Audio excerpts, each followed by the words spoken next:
El Ministerio Internacional Nueva Vida en Cristo presenta Momentos de Reflexión, un mensaje para su vida diaria, con el pastor Misael Ocampo Rivera. Bienvenidos.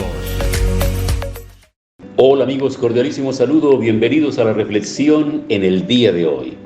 Iniciamos con el Evangelio de San Juan y seguramente que en este relato van a aparecer muchas cosas nuevas que no se han mencionado en los tres evangelios anteriores, ni en Mateo, ni en Marcos, ni en Lucas. Juan está enfocado en otra cosa. Juan está enfocado bien en dar doctrina, en hablar, en mostrar muchas cosas. Por eso él arranca su evangelio diciendo cosas como estas. En el principio ya existía la palabra, y aquel que es la palabra estaba con Dios y era Dios.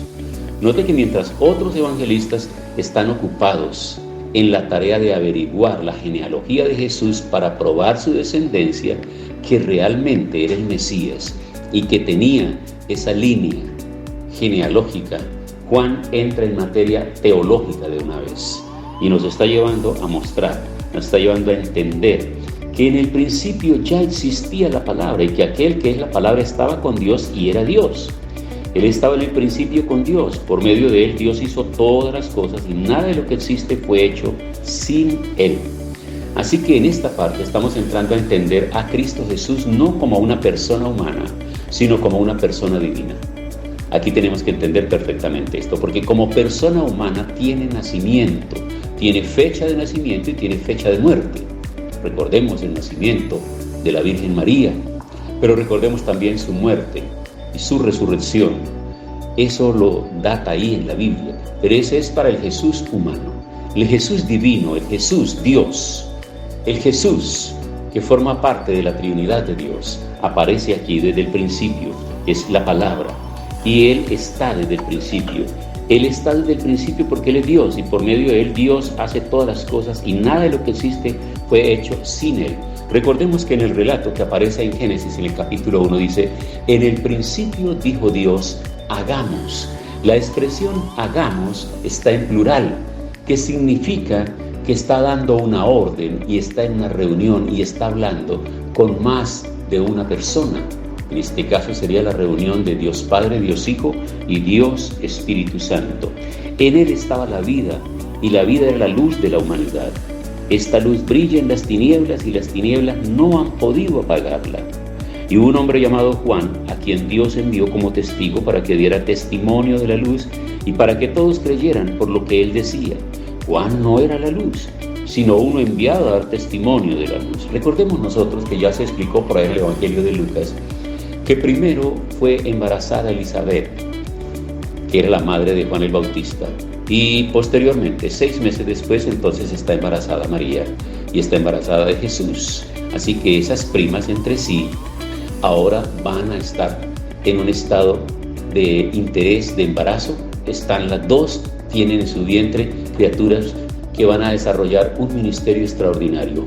Juan el Bautista nace como un milagro, porque sus padres ya eran personas que habían pasado la edad de reproducción natural y normal, pero el Señor se acuerda de sus oraciones y entonces les da la oportunidad de tener este niño, pero tiene un ministerio, tiene un propósito y una razón para la cual va a venir al mundo, y es que Él va a ser el pregonero, Él va a anunciar, Él va a preparar el camino, y así se autodefine Él.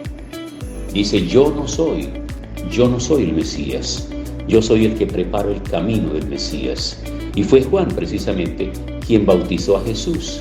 Cuando Jesús desciende al Jordán y Juan está bautizando a toda esta cantidad de pecadores que llegan al río confesando a voz en cuello sus pecados y arrepintiéndose, entre ellos aparece Jesús y Juan es sorprendido y quiere negarse inicialmente a bautizar a Jesús, pero Jesús de alguna manera lo obliga y le dice: es que hay que hacerlo para que cumplamos con toda justicia. Así que Juan entonces lo bautiza, y una vez que bautizado y va a salir del agua, se escucha la voz de reconocimiento del Padre que dice: este es mi Hijo amado en quien tengo complacencia, a Él oíd. Y hay una manifestación física. El Espíritu Santo desciende en forma de paloma y allí se conjugan las tres personas: el Padre que habla, el Espíritu que desciende y el Hijo que está subiendo de las aguas, el Dios hecho hombre. Maravilloso todo esto cuando lo vemos de esta manera, es poderoso. Entonces Juan aquí viene a traernos a nosotros un relato muy importante. Comparado con los otros tres evangelios, aparece con rasgos literarios y teológicos muy definidos. Desde el principio nos presenta a Jesús como la palabra divina, el Hijo único de Dios enviado por el Padre a dar a los hombres la luz y la vida, si lo aceptan con fe. Y esta revelación se va realizando paso a paso y comienza con el testimonio de Juan el Bautista y se va perfeccionando en el encuentro personal con Jesús en sus actos poderosos, que en este evangelio vienen a llamarse o considerarse señales milagrosas, realizadas por el encargo del Padre y en sus palabras pronunciadas ante diversos públicos, en las cuales Él revela claramente su origen, su verdadero ser y su misión salvadora. Confrontados los hombres con estas revelaciones, van acentuándose cada vez más dos actitudes opuestas: la de aquellos que lo aceptan y creen en Él, y la de los que lo rechazan. Y los que creen en Jesús, Él les ofrece la vida eterna dada por Dios, no solo al final de los tiempos, sino aquí mismo, ahora. Cuando tú aceptas la salvación de Jesús, aceptas ese plan redentor, aceptas la obra de Cristo en la cruz del Calvario a tu favor, y tú lo aceptas a Él en tu mente y en tu corazón y te reconoces como pecador, a partir de ese momento tú empiezas a disfrutar de la vida eterna, de la salvación eterna. Ese no es un asunto para cuando muramos y cuando lleguemos al cielo. No, ese es un asunto que se empieza desde ya a disfrutar acá. Pero de igual manera, aquellos que rechazan este mensaje de la palabra están destinados al castigo eterno. Y obviamente ese castigo se va a materializar en su tiempo oportuno, cuando los seres dejen de existir aquí sobre la faz de la tierra y vayan delante del Señor ante el gran trono blanco. Así que este Evangelio de Juan promete darnos a nosotros ilustración bíblica y teológica de temas que son muy interesantes, que a medida que vamos avanzando los vamos entendiendo y de esa manera los asimilaremos en nuestra mente y en nuestro corazón. Así que bienvenidos cada uno de ustedes, bienvenidos todos a estudiar paso a paso cada uno de estos párrafos que traen luz, traen la luz verdadera que alumbra el mundo, que se llama Cristo Jesús, y la manera como Él nos lo va a presentar en cada uno de los capítulos. Y nos vamos a dar cuenta que hay un estilo literario, que hay una forma de presentar este mensaje que es completamente diferente a los tres evangelios anteriores, y que Juan se va a centrar en otros aspectos muy importantes. Vamos a orar en el día de hoy. Señor, gracias por esta palabra. Gracias por traer revelación a nuestra mente y a nuestro corazón. Gracias por este testimonio que Juan empieza a darnos a nosotros a través de este evangelio. Queremos conocer más de cerca de la cristología, más de cerca de la obra poderosa y redentora en la vida nuestra. Gracias por cada una de las personas que día a día están escuchando estas reflexiones para el bien de sus vidas, para ser edificados y fortalecidos en su fe. Gracias en el nombre de Cristo Jesús. Amén.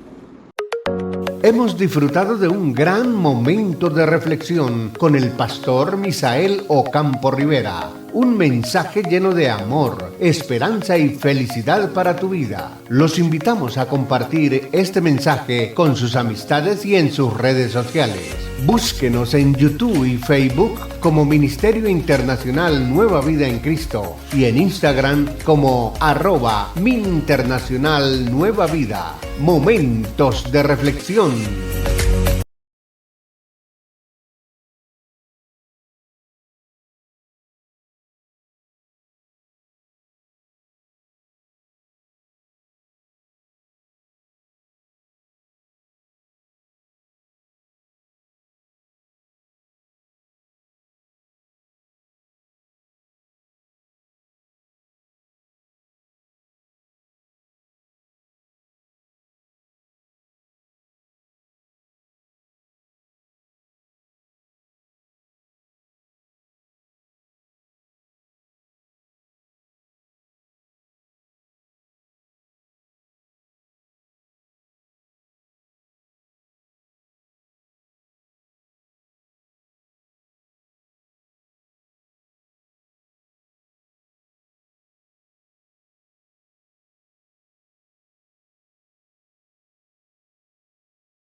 El Ministerio Internacional Nueva Vida en Cristo presenta Momentos de Reflexión, un mensaje para su vida diaria, con el pastor Misael Ocampo Rivera.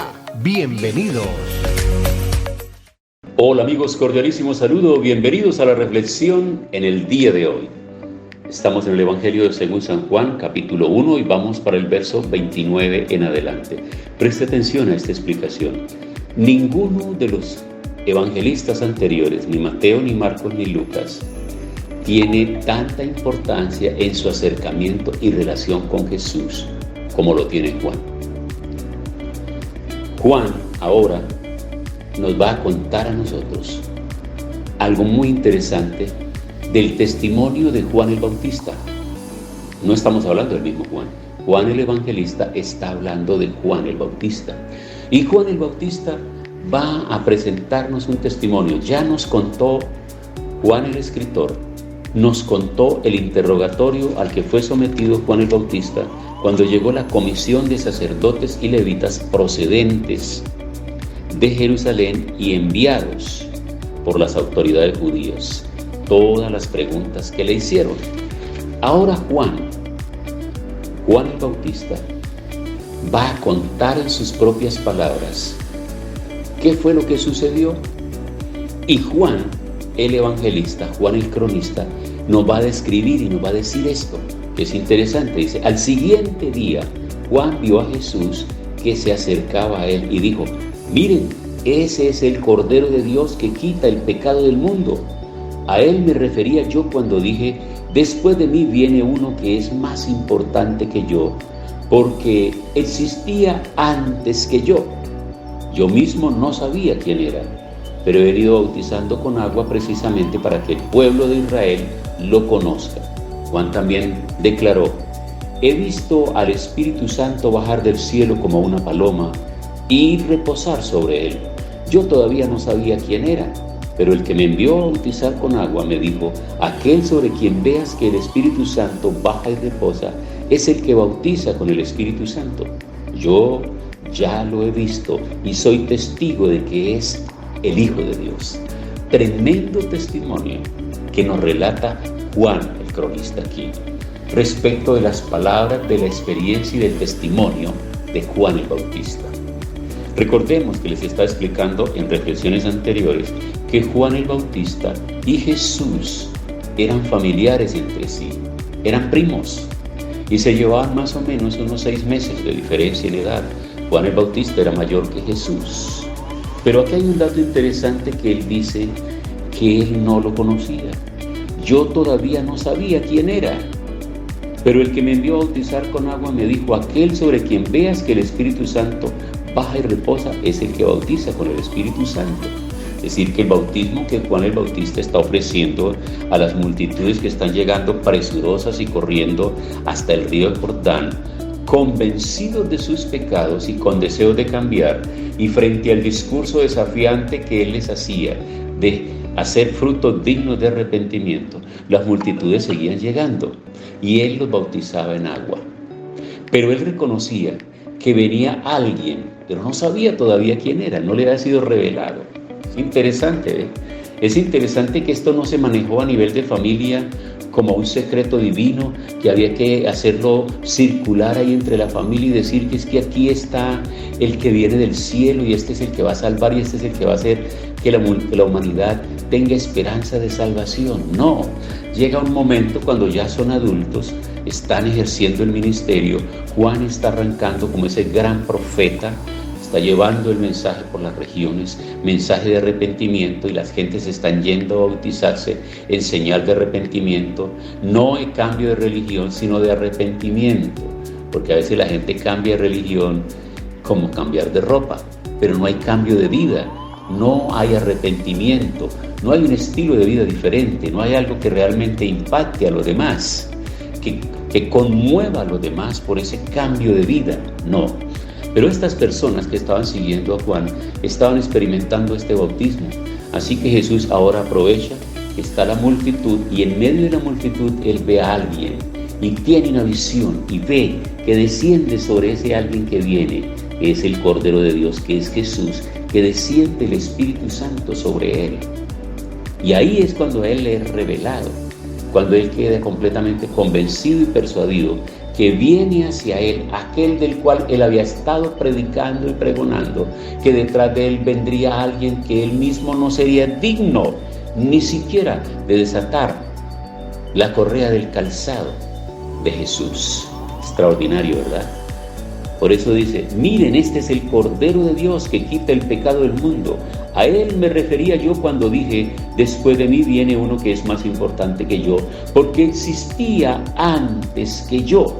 Esa declaración tiene que ver con la existencia del Dios hecho hombre, tiene que ver con la existencia del Jesús que existe desde antes de la creación, del Dios que se manifiesta en los hombres a través de Jesús y se hace hombre.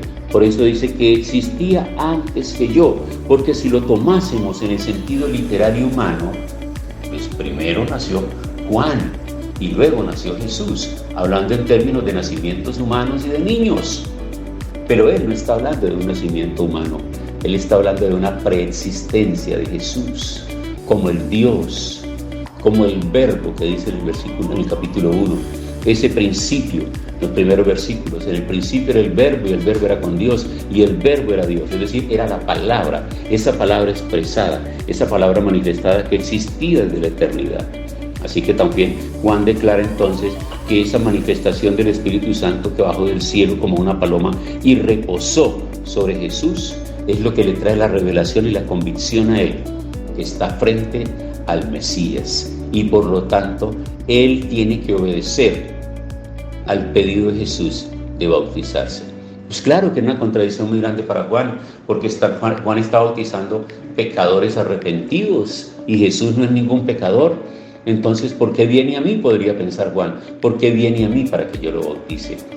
Y se opone, y Jesús le insiste que tiene que hacerlo para que se cumpla la justicia, porque ese es el plan y el propósito de Dios. Jesús vino para darnos ejemplo, para mostrar que nos ama y abrirnos el camino. Amigos, estas reflexiones son muy interesantes. Yo espero que ustedes le estén prestando atención a cada palabra, por ocupados que estén, oficios que tengan y lo demás. Detengan un momento, estos son unos breves minutos, escuchen con reverencia y con devoción, porque seguramente algo de esto va a tocar su mente y su corazón para tomar una dirección correcta respecto de lo que debe hacer con su vida en el acercamiento a Cristo Jesús. Tiempo para orar. Señor, muchas gracias por esta palabra. Hoy la tomamos con agradecimiento, la llevamos a nuestro corazón y queremos que se vuelva vida en nosotros. Gracias en el nombre de Jesús. Amén. Hemos disfrutado de un gran momento de reflexión con el pastor Misael Ocampo Rivera. Un mensaje lleno de amor, esperanza y felicidad para tu vida. Los invitamos a compartir este mensaje con sus amistades y en sus redes sociales. Búsquenos en YouTube y Facebook como Ministerio Internacional Nueva Vida en Cristo y en Instagram como @MinInternacional Nueva Vida. Momentos de reflexión.